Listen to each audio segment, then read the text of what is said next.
국방뉴스의 지난 1년을 결산하며 올해의 국방 안보 8대 이슈를 정리해보는 시간입니다.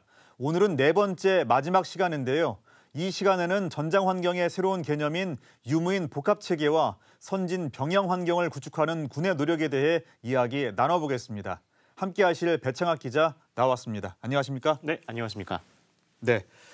배 기자, 올 한 해는 새로운 전장 환경의 개념인 유무인 복합체계가 더욱 발전된 한 해였는데요. 먼저 지난 6월엔 육군이 첨단 국방 산업전을 열었었죠. 예, 맞습니다. 이 육군 교육사령부가 지난 6월 첨단 국방 산업전 미래지상 전력기획 심포지엄을 개최했습니다. 50여 개의 업체가 참석을 해서 화력, 군수, 보안, 신소재, 정보통신 등 각 분야의 우수한 기술들과 장비를 선보였는데요. 특히 가상과 현실을 이어주는 메타버스 첨단 기술들이 강조되기도 했었습니다. 이날 행사는 민관군이 과학기술 강군 건설을 위해 손을 잡은 의미 있는 행사였습니다. 육군뿐만 아니라 이 육해 공군이 한자리에 모인 자리도 있었습니다. 이 새로운 무인 이동체들을 소개하는 자리였죠. 네, 그렇습니다. 지난 8월이었죠. 2022 무인 이동체 산업 엑스포가 열렸는데요. 여기에선 유무인 전투기 복합체계의 운용 개념을 소개하는 공간도 마련이 됐습니다. 국방부는 육해공군 홍보관을 통해서 드론과 무인 로봇 등 60여 종을 공개했는데요. 육군은 아미타이거 중심의 인공지능 기반 드론봇 전투체계, 해군은 해양작전을 위한 인공지능 유무인 복합체계, 공군은 유무인 전투기 복합체계 등을 전시해서 첨단 과학기술 강군으로 도약하는 다채로운 군의 모습이 엿보였습니다. 네, 이야기를 들어보니까 무인 드론이 대한민국 영공을 지키는 상상이 점차 현실로 다가오고 있는 것 같습니다. 예. 9월에는 아시아 최고의 방위산업전이죠. DX 코리아에 막이 오르기도 했습니다. 예, 맞습니다. 특히 이 자리에서는 4년 만에 재개된 기동 화력 시범이 눈길을 끌었습니다. 당시 시범 현장에서는 K9 자주포와 다련장 로켓포가 포탄을 쏟아부으며 표적이 초토화되는 광경이 연출이 됐었습니다. 세계 최강 K2 전차와 K21 장갑차가 적에게 사격을 가하며 거침없는 진격을 하는 모습도 있었는데요. 이 23종 126대의 장비와 600여 명의 장병이 참가한 이날 시범은 코로나19 이후 최대 규모 행사로 군의 첨단 전력과 위용을 자랑하는 훈련으로 마무리가 됐습니다.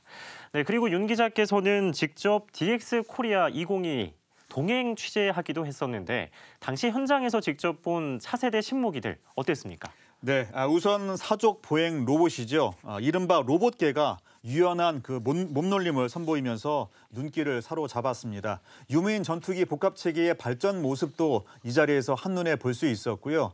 미래전의 판도를 바꿀 다목적 무인체계도 선보여졌습니다.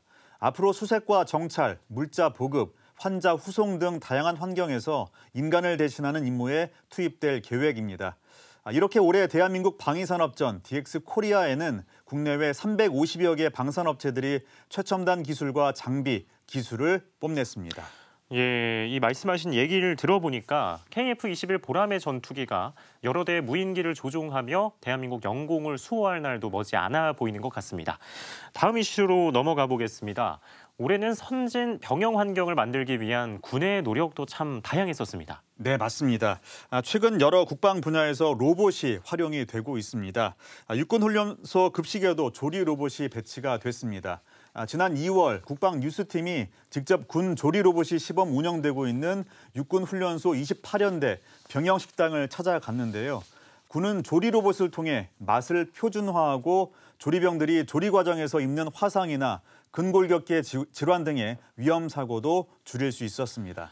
예, 이제 그런가 하면 같은 2월에는 군인권 개선 부분에서도 의미 있는 성과가 있었습니다. 네, 그렇습니다. 지난 2월 국방부가 군 인권 개선 추진단을 창설해서 출범을 시켰습니다. 그동안 여러 부서에 산재해 있던 인권 관련 기능을 통합하고 그 기능을 보강한 건데요. 위촉된 민간 전문가들은 군 인권 총괄 담당관과 성폭력 예방 대응 담당관, 병영문화 혁신 담당관, 양성평등정책팀 등 모두 4개 부서 37명으로 구성이 됐는데요. 장병의 인권 침해를 예방하고 자율과 책임이 조화를 이루는 병영 문화를 만드는 데 힘썼습니다. 장병들을 위한 복지는 이 얘기를 빼놓을 수 없습니다. 올해도 국군장병 취업 박람회는 성황리에 마무리가 됐었지요. 예, 제가 지난 5월에 직접 취재를 다녀왔었습니다. 이 전역 예정 장병들의 안정적인 사회 정착을 위해 기관과 기업이 팔을 걷어붙였습니다. 당시 참여 기업만 120여 개에 달했는데요. 기업들은 유능한 대한민국의 젊은 인재를 발굴하기 위해 현장을 찾았습니다. 국방부는 앞으로도 장병들의 취업을 돕기 위해 취업 역량 함양 같은 사전 지원부터 취업 추천과 알선에 이르는 사후 관리까지 촘촘한 지원 체계를 제공할 방침입니다. 전장 환경의 새로운 개념인 유무인 복합 체계가 올해는 한층 더 가깝게 다가온 한 해였던 것 같습니다. 아울러 장병들의 의식주와 인권, 이 전역 후 취업까지 병영 환경도 나날이 발전하고 있는데요. 내년에는 더 많은 결실이 이어지길 기대합니다. 오늘 말씀 여기까지 나누겠습니다. 고생 많으셨습니다.